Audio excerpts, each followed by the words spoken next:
Good morning, dear students. I am taking revision from chapter 12. Moving air is wind. Moving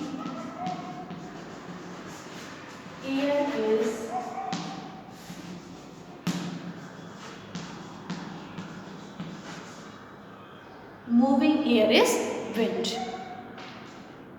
You know that air can move things and it helps you to fly kites. And what is wind? Moving air is called the wind. What is wind? Moving air is called the wind. If you peep out of the window of a running train, you can feel the wind. Wind has speed. Wind has its speed. For example, if you ride a bicycle with the wind, your speed increases. But if you ride a bicycle against the wind, your speed decreases.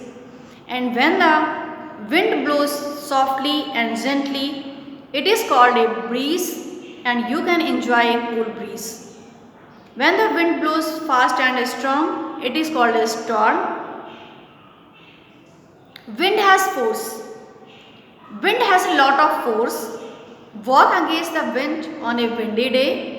You shall feel the wind pushing you back with a force, and windstorms can cause damage to us. It can cause uproot trees, electric poles, and it can blow things, uproot trees and poles. And you know that force of wind is useful in many ways. Just like wind force helps the ship sail fast, and then it turns the windmill, and it helps the farmers to separate grain from the chaff.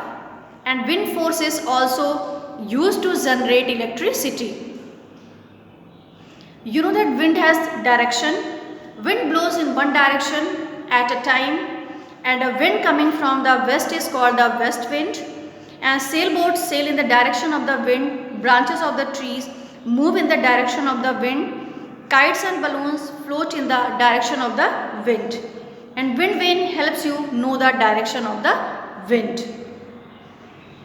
A wind vane helps you know the direction of the wind. You know that moving air is called a wind, and soft and gentle wind is called a breeze, and fast and strong wind is called a storm. Wind has speed and force. Wind has direction, and wind vane tells the direction of the wind. And you know that wind vane is also known as weathercock, and wind speed is measured with an instrument. That instrument is called the anemometer. So till here you will take revision.